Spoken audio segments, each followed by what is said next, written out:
Hi guys, আসসালামু আলাইকুম। আপনারা কেমন আছেন? আশা করি আপনারা ভালো আছেন। আপনাদের দয়ায় আমি অনেক ভালো আছি। আজকে আপনাদের দেখাবো কীভাবে মাইক্রোফোন মোবাইলে সিস্টেম করে। আজকে গাইস মোবাইলে কীভাবে মাইক্রোফোন সিস্টেম করে আপনাদের ওটা আজকে দেখিয়ে দেবো একদম সহজভাবে। দেখো গাইস, মাইক্রোফোনটা আনি। এই যেটাকে মাইক্রোফোন, এই দেখুন কোনোগুলো দুটো থাকে, এই যে দেখুন কোনোগুলোতে দুটো থাকে, কোনোগুলোতে একটা থাকে। তা আপনাদের কাছে দেখাবো কীভাবে মাইক্রোফোন সিস্টেম করে।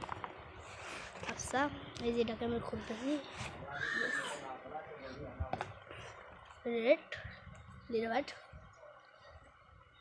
এইভাবে এটাকে খুলে নাও।